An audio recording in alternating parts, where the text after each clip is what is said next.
Arrêtez ces discours paternalistes, dire que nous allons vous aider, Non, nous n'avons pas besoin d'aide, nous avons besoin de coopération, nous avons besoin de partenariat et nous sommes liés par l'histoire, mais nous sommes liés par les enjeux, nous sommes liés par les défis. Monsieur le Président, que ce qui se passe au Sahel n'est que les conséquences de ce qui a été fait en Libye. Cette intervention en Libye où vous avez oublié, quand je parle de vous, je ne parle pas de votre personne, je parle de votre position. Vous avez oublié l'existence de l'Union africaine. Monsieur le Président, vous l'aimez le dire. Nous sommes au Mali pour aider le Mali. Si nous n'étions pas venus au Sahel, il n'allait pas avoir de gouvernement actuellement au Mali. J'ai envie de vous dire que si ce n'était pas les Africains, il n'allait pas avoir de France aujourd'hui. Nous sommes liés, nous sommes liés, nous sommes liés. Arrêtez de dire que vous êtes venus nous aider. Non. Parce que le terrorisme ne menace pas que le Mali. Vous êtes aussi menacés. Arrêtez de nous culpabiliser sur une position de victime. Mais Adam, je ne vous culpabilise pas. Monsieur le Président, je n'ai pas terminé. Je ne vous culpabilise pas. J'essaie de restaurer justement un dialogue réciproque et de respect. Oui. On n'est pas là simplement pour nos intérêts quand on arrive au Mali en 2013. C'est un fait. Par contre, ce que vous avez dit sur la Libye, je l'ai dit plusieurs fois comme président, je partage ce que vous avez dit. La Libye, on n'a pas respecté la souveraineté d'un peuple et ça, c'est une erreur. D'accord, merci d'avoir reconnu ça. Et si vous reconnaissez ça, vous allez voir que ce qui se passe au Sahel n'est que les conséquences de cette intervention. Donc, vous êtes au Sahel pour corriger l'erreur que vous avez commise en Libye et en corrigeant ces erreurs, vous êtes en train de commettre d'autres erreurs. Monsieur le Président, je vous rappelle que l'intervention militaire étrangère n'a jamais réglé un problème. La Libye, elle est comment aujourd'hui? L'Afghanistan, c'est comment aujourd'hui? Donc, l'intervention militaire ne va pas arranger les choses. Je ne voudrais pas que mon pays soit comme la Libye. Prenez votre responsabilité et surtout arrêtez de dire que nous sommes là pour vous aider. Non, vous n'êtes pas là pour nous aider. On est ensemble. On a un ennemi commun. On le combat ensemble. Et pour finir, ces sorties ces derniers jours entre vous et les autorités maliennes, c'est juste une honte. Parce que c'est une honte. Vous avez le même ennemi et l'ennemi, il est grandi. L'ennemi, il prend de l'ampleur dans ça. Dites-leur. Faites-moi plaisir. Dites-leur. Du coup, arrêtez ça, arrêtez ces discours paternalistes, dire que nous allons vous aider, non, nous n'avons pas besoin d'aide, nous avons besoin de coopération, nous avons besoin de partenariat, et nous sommes liés par l'histoire, mais nous sommes liés par les enjeux, nous sommes liés par les défis. Mais je suis 100% d'accord avec ce que vous venez de dire. Mais après, vous pouvez pas me dire, vous pouvez pas couvrir les propos inacceptables qui ont été tenus par des gens qui, eux, n'ont ni la légitimité ni la légalité pour eux. Or, ils ont tenu des propos inacceptables. Non, mais je vous le dis. Et vous pouvez pas me dire, on doit avoir un dialogue équilibré, réciproque, et me dire, dès que je vous parle avec le cœur et que je vous dis la vérité, je serai paternaliste. Je suis pas paternaliste, je suis sincère. J'ai droit à la même sincérité que vous. Me demandez pas, dès que je dis la vérité, je serai paternaliste. On va jamais s'en sortir. Vous me dites la vérité avec votre cœur, vous me prenez à partie, vous me bousculez. J'ai le droit de vous dire ma vérité aussi. C'est pas du paternalisme, c'est de la sincérité. Ok, Monsieur le Président, non, juste pour dire que la sincérité n'exclut pas la courtoisie, la sincérité. Mais je suis courtois comme vous l'êtes avec moi, Adam. Oui. Nous sommes courtois les uns. Je suis carrément d'accord avec vous, Monsieur le Président. C'est juste vous dire que j'adore votre sincérité, mais elle n'exclut pas le respect, elle n'exclut pas la courtoisie. Je pense que nous avons l'un et l'autre, là dans le débat, une très grande courtoisie. Absolument. Et on fait la démonstration qu'il n'y a pas de paternalisme, il n'y a pas d'agressivité, il y a une vraie sincérité, mais il n'y a pas de tabou. Et ce que vous avez décrit sur ce qu'on fait au Sahel, c'est exactement ça. Moi, je ne pense pas que l'intervention militaire soit l'alpha et l'oméga. Je pense le contraire. Et donc, le problème que vous avez aujourd'hui, c'est qu'il y a une autorité de transition qui dit « ils devraient rester là militairement, parce qu'ils ne veulent pas faire le travail ».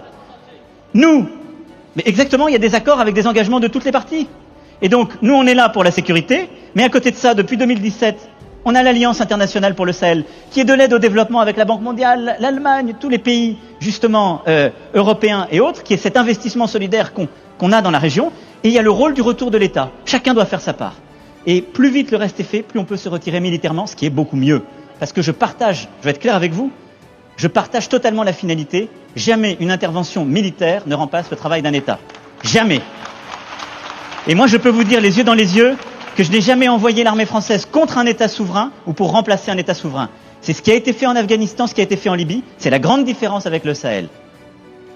Je suis Raïmwende Elda Kwama. Je suis africaine, je suis burkinabé, je suis intègre. Merci. Nul besoin donc de vous préciser que mon interpellation sera celle de la vérité, de la sincérité et de la franchise. Sans filtre, Monsieur le Président. Mon point va s'articuler autour de tous ces imaginaires-là. Et s'il s'agit de parler des imaginaires et de ces concepts faux, incompatibles à la réalité de nos peuples, il faudra surtout parler du vocabulaire dépassé, inadapté, dévalorisant, qui réside encore dans vos discours et dans celui de vos institutions lorsque vous vous adressez à l'Afrique ou lorsque vous levez des fonds pour aider l'Afrique. Parmi ces expressions, il y en a une qui retient mon attention tout le temps et qui par fini me dérange. L'aide au développement. Monsieur le Président, l'aide, tant qu'elle n'aide pas, tant qu'elle n'amène pas à se départir de l'aide, comme le dit Thomas Sankara, il faut s'en débarrasser. Par l'aide, ce type d'aide-là rend esclave. Ce type d'aide-là empêche les peuples, les populations de s'en sortir par elles-mêmes, par leur propre capacité. Parce qu'elles peuvent le faire, Monsieur le Président, et vous devriez le savoir. Le meilleur est en chacun d'entre nous, quelle que soit notre origine. Je continue donc pour vous citer ici Feu Joseph Kizerbo, un intellectuel africain, certainement que vous le connaissez. Vous lisez beaucoup, n'est-ce pas, Monsieur le Président? Il a dit, et je cite, « On ne développe pas, on se développe. » Fin de citation. Alors si on ne développe pas, on ne peut pas non plus aider à développer. Ça fait plus de siècles que l'aide au développement se balade en Afrique. Ça ne marche pas. Sachez que l'Afrique se développera par elle-même, par le potentiel local et celui de la diaspora, et certainement dans l'interdépendance avec les autres nations de la planète, mais surtout à travers des collaborations saines. Je répète, saines, transparentes, constructives. Il y a des têtes bien faites, il y a des investisseurs aussi en Afrique. Nous innovons déjà en Afrique. Et si ce n'est pas co-constructif, dans cette relation qu'on imagine, on n'en veut pas. C'est donc fini? C'est donc fini les expressions « Sauvons l'Afrique !» Aidons à développer l'Afrique, il y a tellement de misérables là-bas. C'est fini, Monsieur le Président. Alors, si on doit vivre ensemble, parce qu'il le faut à tout prix, ça sera dans l'interdépendance, je répète, mais surtout et aussi dans le respect et la valorisation des uns et des autres. Monsieur le Président, vous avez voulu ce sommet différent, vous nous avez appelés, nous, société civile, tout en sachant bien que tout ce qu'on peut faire, c'est dire ce qu'on pense. Vous êtes un président, vous pouvez prendre des décisions, que chacun prenne donc ses responsabilités dans ce sommet. Monsieur le Président, je vais vous proposer des actions concrètes. Est-ce que vous savez, je pense que vous le savez, l'AFD, l'Agence française de développement, fête bientôt ses 80 ans. C'est l'occasion de faire différemment. Changez déjà le nom, changez le fond. On l'a si bien dit, on veut des partenariats qui soient clairs, qui soient transparents, où nous aussi on peut parler, on a notre mot à dire, on peut aussi agir et on peut mettre aussi de l'intellect et des ressources financières sur la table de la discussion. Je vais finir parce que j'aime bien échanger avec Monsieur le Président. Mais je vais finir. Et je vous propose de visualiser avec moi ceci. Si la relation entre les pays d'Afrique et la France était une marmite, sachez qu'elle est très sale, cette marmite. Elle est sale de reconnaissance légère des exactions commises. Elle est sale de corruption. Elle est sale de non-transparence. Elle est sale de vocabulaire dévalorisant. Elle est sale, Monsieur le Président. Je vous invite à la recurer. Pas des actions concrètes. J'ai déjà proposé des actions, commencez. Mes amis le feront aussi. Si vous refusez de la laver, si vous voulez quand même préparer là-dedans, je ne mangerai pas. repas, l'Afrique ne mangera plus. Le repas. Écoutez. Le repas. Le repas. Le repas sera prêt. Vous serez le seul à table avec un appétit difficile. À bon entendeur. Salut. Merci. Lors du sommet Afrique-France de 2021, un sujet crucial a été abordé. L'efficacité des interventions militaires étrangères sur le continent africain. Les discussions ont mis en lumière une réalité de plus en plus reconnue. Ces interventions, bien qu'initiées avec des intentions présumées de stabilisation et de soutien, n'ont que rarement résolu les problèmes de fond.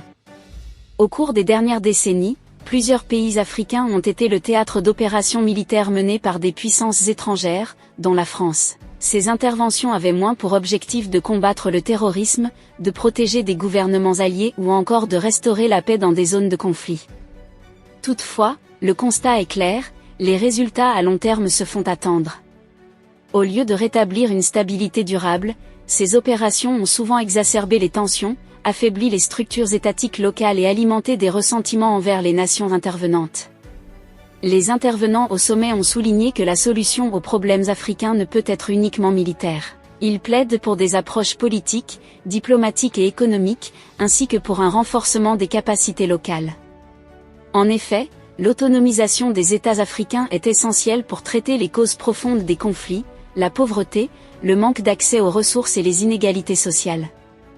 Un autre point clé mis en avant est le besoin de respecter les spécificités culturelles et historiques des régions concernées. Trop souvent, les stratégies militaires étrangères imposent des solutions préconçues qui ne tiennent pas compte des dynamiques locales, ce qui limite leur impact. Pour l'avenir, il est indispensable de repenser la coopération entre l'Afrique et ses partenaires internationaux. Plutôt que de se concentrer sur des interventions armées, les États africains et leurs alliés devraient travailler ensemble pour renforcer les institutions locales, promouvoir la bonne gouvernance et favoriser le développement économique. Ce changement de paradigme exige également une volonté politique forte des dirigeants africains pour prendre en main leur destin. La dépendance envers les puissances étrangères doit céder la place à une véritable autonomie stratégique. En conclusion, le débat sur les interventions militaires en Afrique révèle l'urgence de trouver des solutions durables et adaptées.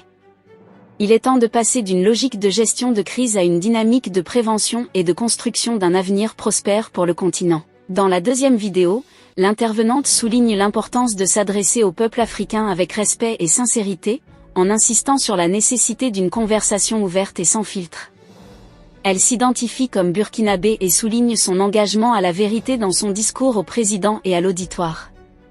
La discussion porte sur le vocabulaire désuet et péjoratif utilisé dans le discours officiel concernant l'Afrique qu'elle juge incompatible avec les réalités des peuples africains. Elle critique le concept de « aide au développement », estimant qu'il perpétue la dépendance et empêche les nations africaines de parvenir à l'autosuffisance et à l'autonomisation.